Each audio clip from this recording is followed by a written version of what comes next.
الحمدللہ رب العالمین نحمدہ ونصلی ونسلم علی رسولہ الکریم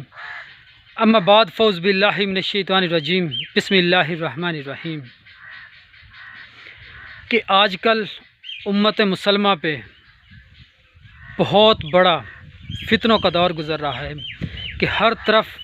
آئے روز کوئی نہ کوئی نیا فتنہ اٹھ کے کھڑا ہو جاتا ہے اور امت محمدی کو نقصان پہنچا رہا ہے، اسلام کو نقصان پہنچا رہا ہے۔ یہ کون سے فتنے ہیں جن کی وجہ سے لوگ اللہ سے دور ہوتے جا رہے ہیں، فرقوں میں بڑھتے جا رہے ہیں اور فرقہ واریت بڑھتی جا رہی ہیں؟ ہر تیسرے چوتھے دن یعنی آئے روز کوئی نہ کوئی نیا بندہ اٹھ کے کھڑا ہو جاتا ہے اور اپنا نیا فلسفہ پیش کر دیتا ہے اور لوگوں کو گمراہ کرنا شروع کر دیتا ہے۔ اس کے لیے قلندر لاہور علامہ اقبال نے وہ کیا خوبصورت فلسفہ پیش کیا، وہ جامع فلسفہ جس کے ذریعے سمجھا دیا کہ اگر فتنوں سے بچنا چاہتے ہو تو یہ رستہ اختیار کر لو، اس رستے کے ذریعے آپ فتنوں سے مقابلہ کر سکتے ہو۔ تو وہ کون سا فلسفہ دیا؟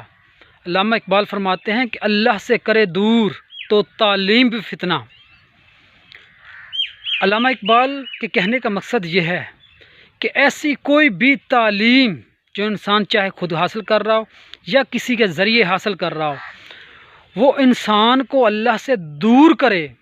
وہ فتنہ ہے، وہ فساد ہے۔ جیسے ہمارے سامنے بہت سی مثالیں ہیں، بہت سے لوگ تعلیمیں دے رہے ہیں جن کا مقصد اللہ سے دور کرنا ہے، اپنی جیبیں گرم کرنی ہوتی ہیں، چاہے وہ مولویوں کا رستہ ہو اور علماء کا رستہ ہوں، جو علماء دنیاوی علماء کہلاتے ہیں ان کا رستہ ہو، چاہے وہ کسی فتنہ پرور اور فساد پرور کسی شخص کا ہو جنہوں نے اسلام کو نقصان پہنچانے کے لیے اسلام کا لبادہ اوڑھ رکھا ہو، بظاہر تو وہ مسلمان ہو لیکن اندر سے وہ منافق ہو اور عبداللہ بن ابی جیسا کردار ادا کر رہا ہو اور اللہ کو انسان سے دور کر رہا ہو۔ اس کی جو ہمارے اوپر سب سے اہم مثال بنتی ہے کہ ہم بے سوچے سمجھے کسی بھی شخص کی اندھی تقلید کرنا شروع کر دیتے ہیں، چاہے وہ کوئی عالم ہو، چاہے وہ کوئی مولوی ہو، چاہے وہ کوئی نام نہاد صوفی ہو، اس کی اندھی تقلید شروع کر دیتے ہیں۔ ہم یہ نہیں سوچتے کہ اللہ پاک نے انسان کے اندر بھی دل رکھا ہے اور دماغ رکھا ہے، دل سے فیصلہ کرنے کی قوت عطا کی ہے، فہم و فراست اور غور و فکر کرنے کے لیے انسان کے اندر دماغ رکھا ہے اور اپنا رستہ خود بنانے کی صلاحیت رکھی ہے، پھر بھی انسان اندھی تقلید کرنی شروع کر دیتا ہے اور اس رستے پر چل پڑتا ہے جو انسان کو رحمان سے دور کر دیتا ہے۔ اس لیے علامہ اقبال فرماتے ہیں کہ اللہ سے کرے دور تو تعلیم بھی فتنہ، ایسی وہ تمام تعلیمات جو اللہ سے دور کرتی ہیں وہ فتنہ ہے، وہ فساد ہیں۔ اللہ سے کرے دور تو تعلیم بھی فتنہ، املاک بھی، اولاد بھی، جاگیر بھی فتنہ۔ اللہ تعالیٰ نے قرآن مجید برہان رشید میں ارشاد فرمایا ہے کہ یہ مال، یہ زر، یہ آل، یہ اولاد، یہ سب کچھ انسان کے لیے فتنہ ہے، کیونکہ وہ آل اولاد کی محبت میں اللہ تعالیٰ کو بھول جاتا ہے، اللہ تعالیٰ کا قرب حاصل کرنا بھول جاتا ہے، اللہ کی عبادت کرنا بھول جاتا ہے، اللہ کی یاد میں غفلت برتنا شروع کر دیتا ہے اور مال و زر اکٹھا کرنے کے لیے ہر وہ جائز اور ناجائز طریقہ کار اختیار کرتا ہے، اور یہ وہ بھول جاتا ہے کہ اللہ تعالیٰ نے انسان کو صرف اپنی عبادت کے لیے پیدا کیا ہے، انسان کو اللہ تعالیٰ نے اپنے قرب حاصل کرنے کے لیے پیدا کیا ہے تاکہ آقا علیہ الصلوۃ والسلام، آقا دو عالم نور مجسم شفیع معظم صلی اللہ علیہ وآلہ وسلم کو بطور ماڈل بھیجا ہے، جس کی وجہ سے آقا علیہ الصلوۃ والسلام کی تقلید کر کے، آقا علیہ الصلوۃ والسلام کی پیروی کر کے، قرآن و سنت کی پیروی کر کے، آقا علیہ الصلوۃ والسلام سے محبت کر کے انسان اس راستے پہ جا سکتا ہے جس سے اللہ تعالیٰ کا قرب حاصل کیا جا سکتا ہے، نہ کہ وہ مال و زر کی اندھی خواہشوں میں مبتلا ہو، یعنی کہ دنیا کی اندھی خواہشوں کے پیچھے بھاگ رہا ہو۔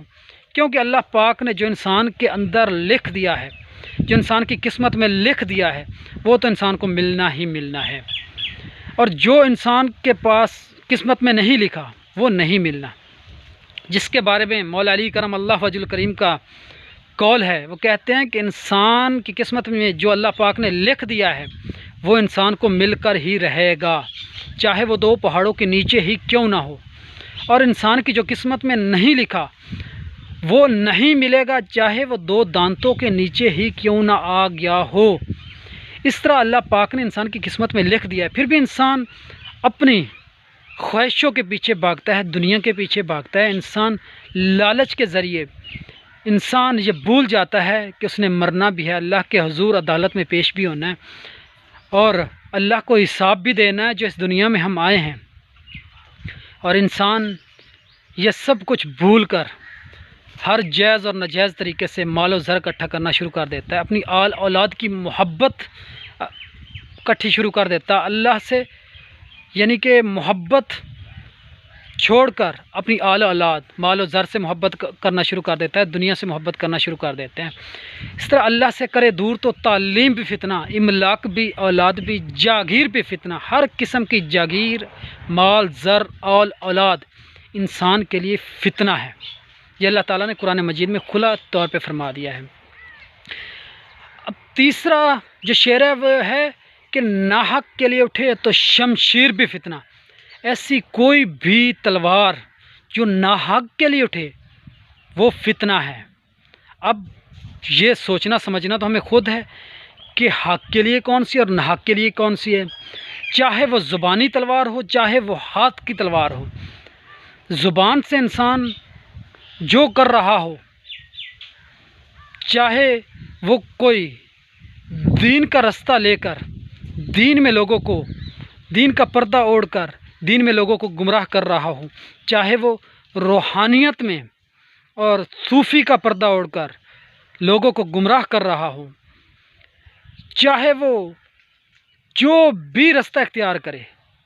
اس کے ذریعے اگر لوگوں کو گمراہ کر رہا ہے تو وہ غلط راستے پہ ہیں، وہ فتنہ پرور ہے، وہ فساد پرور ہے، وہ انسان کو اللہ سے دور لے جائے گا نہ کہ اللہ کے قریب لے جائے گا۔ اب ہمیں کیسے سمجھنا ہے کہ اب ہم اس فتنہ سے کیسے نبٹ سکتے ہیں کہ ناحق کے لیے اٹھے تو شمشیر بھی فتنہ۔ وہ کون سی تلوار ہے جو ناحق کے لیے اٹھتی ہے، وہ کون سی تلوار ہے جو حق کے لیے اٹھتی ہے۔ اب انسان کے اندر اللہ پاک نے ضمیر کی عدالت رکھی ہے، انسان کے دل کے اندر ایک عدالت ہے جو حق اور ناحق کا فیصلہ کرتی ہے، اور اللہ پاک اس وقت سے بچائے کہ جب یہ ضمیر انسان کا مردہ ہو جائے اور حق اور ناحق کے فیصلے کرنے کی صلاحیت بھی نہ رکھتا ہو۔ انسان کے دماغ کو اللہ پاک نے غور و فکر کرنے کے لیے بنایا ہے، اس کی اہلیت و صلاحیت دی ہے کہ وہ فہم و فراست سے غور و فکر کرے، عقل و شعور سے وہ سوچ و فکر رکھے، جس سے اپنا راستہ بتائے، اسے پتہ چل جائے کہ ناحق کی تلوار کون سی اور حق کی تلوار کون سی ہے۔ اور اللہ تعالیٰ نے انسان کے لیے ایک بطور ماڈل قرآن بھی رکھ دیا ہے، اور آقا علیہ الصلوۃ والسلام کی ذات بھی رکھ دی ہے۔ قرآن و سنت اور آقا علیہ الصلوۃ والسلام کی محبت سے وہ حق اور ناحق کی پہچان ہو سکتی ہے۔ اب چوتھا ہے کہ اللہ سے کرے دور تو تعلیم بھی فتنہ، املاک بھی، اولاد بھی، جاگیر بھی فتنہ۔ ناحق کے لیے اٹھے تو شمشیر بھی فتنہ۔ ارے شمشیری کا نعرہ تکبیر بھی فتنہ۔ چاہے نعرہ تکبیر ہی فتنہ سے مراد کیا ہے؟ اس سے مراد چاہے تمہیں کوئی اللہ تعالیٰ کا نام لے کر، قرآن کا نام لے کر، آقا علیہ الصلوۃ والسلام کی محبت کا نام لے کر، اولیاء کرام کا نام لے کر تم میں گمراہیت پھیلانا چاہتا ہے، تم میں اپنے اغراض و مقاصد پیدا کرنا چاہتا ہے، اپنے اغراض و مقاصد حل کرنا چاہتا ہے، اپنے اغراض و مقاصد کے پیچھے بھاگ رہا ہے، اور ظاہراً وہ کسی اللہ والے کی صورت اختیار کر چکا ہے، کسی عالم حق کی صورت اختیار کر چکا ہے، ظاہراً وہ چاہے اللہ کا نام لیتا ہے اور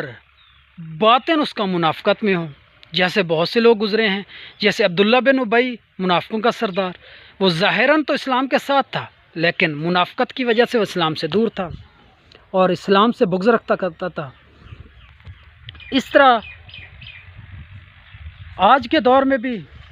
بہت سے لوگ ہیں جو اللہ کا نام لے کر لوگوں کو گمراہ کر رہے ہیں، اللہ والوں کا نام لے کر لوگوں کو گمراہ کر رہے ہیں، جیسے طالبان جنہوں نے پاکستان کی آرمی کے خلاف لڑنا شروع کر دیا تھا۔ وہ بھی اللہ اکبر کا نعرہ لگاتے تھے، پاکستان آرمی بھی اللہ اکبر کا نعرہ لگاتی تھی، لیکن فرق یہ ہے کہ جو اسلام کے آئین کے اندر تھا وہ حق پہ تھا، جو اسلام کا لبادہ اوڑھ کر اسلام کو نقصان پہنچانے کی کوشش کر رہا تھا وہ حق پہ تھا، وہ طالبان۔ آج اسی طرح بہت سے علماء حضرات ہیں، مولوی حضرات ہیں جنہوں نے ظاہراً تو اسلام کا لبادہ اوڑھا ہوا ہے اور ظاہراً تو اسلام کی تبلیغ کرنا چاہتے ہیں، تبلیغ کرتے بھی ہیں اور نعرے بھی لگاتے ہیں اللہ اکبر کے، لیکن ان کے اغراض و مقاصد مختلف قسم کے ہوتے ہیں۔ ان کے اغراض و مقاصد کسی کی جیب بھرنے کی خواہش ہوتی ہے، کسی کو اپنا نام معروف و مشہور کرنے کی خواہش ہوتی ہے، اور کسی کو اس طرح بہت سی خواہشات ہوتی ہیں کہ اسلام کو بھی بدنام کرتے ہیں۔ اور بہت سے صوفی، نام نہاد صوفی بھی ہیں جو صرف وہ صوفیت کا لبادہ اوڑھ کر لوگوں کو گمراہ کر رہے ہیں، لوگوں کو ظاہراً تو وہ اولیاء کرام اور صوفیاء کرام کی باتیں کرتے ہوں گے، اولیاء کرام اور صوفیاء کرام قرآن و سنت سے دلیل و ثبوت دیتے ہوں گے، لیکن ان کے جو اندر چل رہا ہے، ان کے اندر منافقت چل رہی ہوتی ہے۔ وہ اپنے اغراض و مقاصد، اپنے فوائد کے بارے میں سوچتے ہیں، اپنے اغراض و مقاصد کا حل، اپنے اغراض و مقاصد نکالنا چاہتے ہیں۔ جیسے آج کے دور میں صوفیت میں گوہر شاہی کا ایک بہت بڑا فتنہ ہے، جس کے 2-3 آدمی ہیں، جو ایک نام نہاد صوفی ماسٹر یونس الگوہر ہے، جو صوفیت کے نام پہ عالم اسلام کو گمراہ کر رہا ہے، اور ایک ذکر قلب کے نام پہ نام نہاد سید، اس کی شکل خدا کی قسم سید لگتی ہی نہیں ہے، وہ ذکر قلب کے نام پہ لوگوں کو گمراہ کر رہا ہے، وہ بھی گوہر شاہی کا چمچہ ہے۔ ایک ذکر فکر اقبال کے نام پہ لوگوں کو گمراہ کر رہا ہے، وہ زویب نامی لڑکا۔ بہرحال ہمیں ان تمام فتنوں سے کیسے نبرد آزما ہونا چاہیے، ان تمام فتنوں سے کیسے لڑنا چاہیے، اس کے لیے بھائی سیدھی اور صاف سی بات ہے کہ انسان اپنے دل کے ذریعے سوچے اور فیصلہ کرنے کی قوت رکھے، اور انسان کے دماغ میں انسان کو اللہ پاک نے غور و فکر کرنے، سوچنے سمجھنے کی صلاحیت دی ہے، اس کے ذریعے یہ سوچے اور سمجھے، اور جو تمہارے جو رستہ بتا دیا گیا ہے قرآن اور سنت کا رستہ، آقا علیہ الصلوۃ والسلام کی زندگی بطور ماڈل دی گئی ہے، اس سے بڑھ کر اگر ہم لوگ گمراہ ہوتے ہیں، ہم لوگ فتنہ پرور ہوتے ہیں، فتنہ فساد میں مبتلا ہوتے ہیں، کسی مولوی کی، کسی عالم کی، یا کسی بھی روحانی نام نہاد اسکالر کی تقلید کرنا شروع کر دیتے ہیں، تو یہ ہم پر ہیں کہ ہم دنیا میں رحمان کی طرف جا رہے ہیں یا شیطان کی طرف جا رہے ہیں۔ ہم نے اللہ کے حضور سامنے ہونا ہے، اللہ کو جواب دہ ہونا ہے، اللہ کی عدالت کے روبرو پیش ہونا ہے، اور وہاں ہم اپنے ساتھ اچھے مال لے جائیں گے یا برے مال لے جائیں گے، ہم انگاروں کی طرف جائیں گے یا جنت کی نعمتوں اور خوشیوں کی طرف جائیں گے، اب یہ ہمارے اوپر ہے۔ تو خدا را یہ بہت کم سی عمر ہے، چھوٹی سی انسان کے لیے عمر ہے، یہ 50-60 سال کتنی زندگی ہے، اس زندگی سے اپنے آپ کو بہتر انداز میں چلاؤ اور فتنہ فساد پرور لوگوں سے بچو، اور اپنے ایمان کو بچا کر جاؤ، تاکہ کل اللہ کے روبرو پیش ہوں اور آقا علیہ الصلوۃ والسلام کو قبر میں سامنا کرنے کی بھی اہلیت ہو۔ آقا علیہ الصلوۃ والسلام کے رستے پہ چل کر جائیں گے تو کل قبر میں آقا علیہ الصلوۃ والسلام کی ذات کو دیکھ کر شرمندہ نہیں ہوں گے اور ایمان بچا کر جائیں گے۔ تو یہ ہیں وہ علامہ اقبال کا فلسفہ، جس کی وجہ سے اس نے تھوڑی ہی باتوں میں اس وقت کے تمام فتنہ اور فسادوں کو نبرد آزما ہونے کی کوشش کی ہے، اس سے بچنے کی فلسفہ پیش کیا ہے، تاکہ اس کے ذریعے ہم آج امت مسلمہ پہ جتنے بھی فتنہ اور فساد ہیں ان سے بچ کر ایک اچھے مسلمان، ایک اچھے مومن اور اللہ تعالیٰ کا قرب حاصل کرنے کا جو ذریعہ تلاش کر کے اللہ تعالیٰ کا قرب حاصل کر کے اس سے ہم آخرت میں اللہ تعالیٰ کی عدالت میں آقا علیہ الصلوۃ والسلام کے سامنے سرخرو ہو سکیں،